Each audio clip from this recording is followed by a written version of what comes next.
What do you use for soil? Are you okay to share? Yeah, for sure. So, just to go back in time a little bit before I get into that, I was in the same boat with you where I was like, I just went to Home Depot, bought some soil. I was like, oh, soil. What really is the difference between one and the other?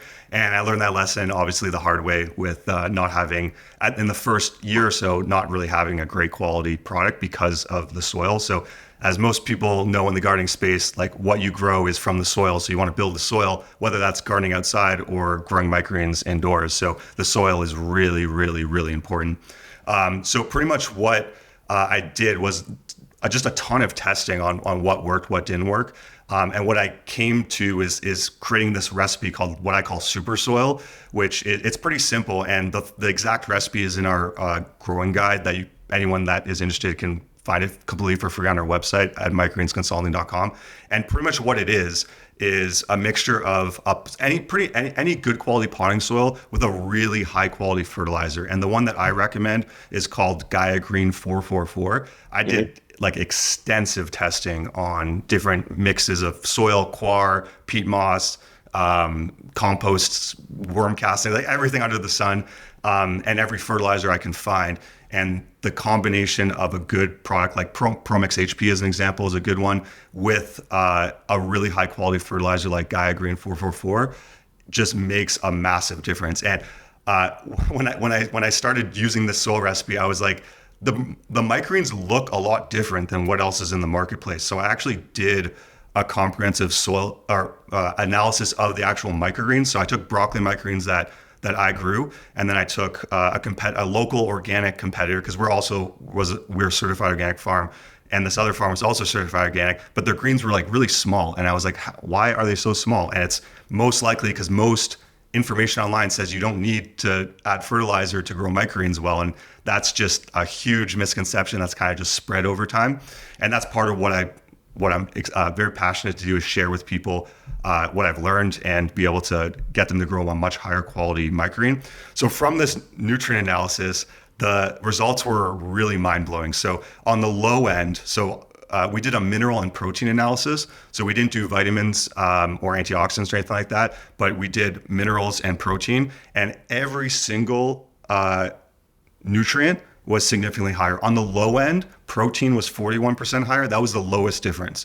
And on the high end, iron was 200% higher, or 3x from one product to the next. So people think a microgreen is a microgreen, but it's definitely not. It's just like a tomato is not a tomato. So it makes a big difference in what you're actually growing in to create the final product and what nutrition is going to actually be in that microgreen product. Yeah, it's actually fascinating. You mentioned the microgreens don't need fertilizer myth. I would say I certainly believed some variant of that. I wouldn't know if I would say I didn't think they needed it at all, but I think that common wisdom, and I've said something to this effect, is that many seeds don't quote need it for the first few days of germination. They're sort of consuming the nutrients out of the seed leaves, et cetera.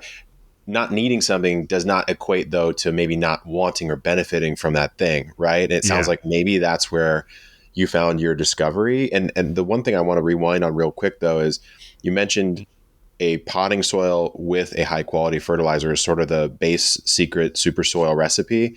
Do you do any screening, et cetera, on that soil to get it to be a bit more fine grained at all? Or does that matter very much to you?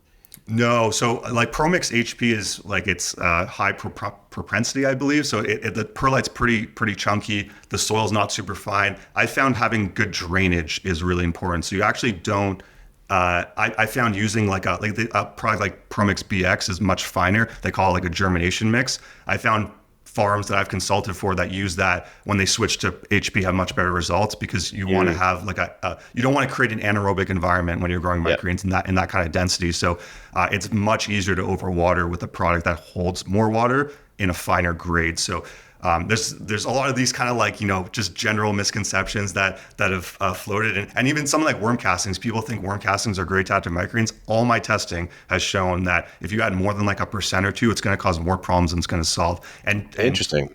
Yeah, so there's and even compost too, because there's so much biological activity with the combination of that many seeds that the pythiums and the bacteria, the bad bacteria, have an easier time taking over. That's my guess. Obviously, I don't have the science to back it, but there's a lot of these experiments I did that kind of busted a lot of the information that I learned through YouTube when I started, and just I want to kind of pass on the No, it's very helpful. like more accurate information from actually doing the test, because it's easy to like hear something and then just have that repeated, but it's really important to actually take that information and analyze it and see like, hey, will this actually play out in real life, rather than just kind of assuming, making those assumptions, which is what I think happens a lot. Yeah, it happens a lot. And I think it's easy to forgive that sometimes too. Because like back when you started, I started, what was the information out there on growing microgreens? Yeah. There was almost none. And so you're sort of adapting it from, I don't know, seed germination advice that might be from a paper that was in a study in 86 or something like that. And so I Yeah. think you're totally right. Like it's very interesting. You've pushed I wouldn't, maybe science isn't the right word, but like push the approach to a more granular sort of scientific analysis level and said like, well, I checked the stuff and this seems to work better. When you get into the ratios, because you mentioned 1%, a little bit over 1% on worm castings is detrimental. When you mix your Gaia Green into your potting soil, what sort of ratio are we talking about then? So like the Gaia Green, I generally go a little lighter than what's recommended on the package. So anyone that's interested, they can like the great thing about Gaia Green, it's a Canadian company, but they've really expanded like all in North America. So you can get it pretty much anywhere in the US now, which is great. And the great thing about it is the diversity of ingredients. So it has things like insect frass, bat guano, bud blown bone meal, rock dust. So it's a great all around fertilizer. And then in terms of the ratio, it's roughly, I recommend between like 30 and 40 grams per gallon of soil. I generally stick to the lower end because products like ProMix have a starter charge fertilizer. So there's a small amount in there. So you don't want to overdo it, because then it'll stunt their growth as well. So that's generally the range I recommend. What does that break down to, if you know, as far as like percent of the mix? Like sub one then? Yeah, I believe so. Yeah. It's like 0.3-ish% or something like that. It's hard to say, but keep in mind, it's also like worm castings is usually like 1-2-1 or something like that, whereas Gaia is 4-4-4. So it's more, you don't need more much. nutrient, like the NPK is higher. Yeah.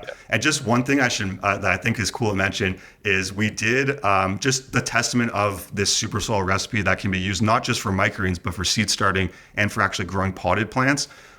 This recipe, we one summer grew a non-spicy habanero, which in and of itself is really cool. We grew one plant in like a tote, maybe about 40 liters, I don't know how many gallons that is, of soil with the super soil recipe. And we got from one pepper plant in a northern climate, we got over 230 habaneros, non-spicy ones. But and usually like, you don't get anything even remotely close to that. So it's a great soil recipe for any sort of potted plant and seed starting as well. So you'll have much faster growth with seed starting with something like this recipe than you would with just a potting soil on its own, or just as example, ProMix HP on its own. Watch the full episode right here and subscribe for more new episodes every single week.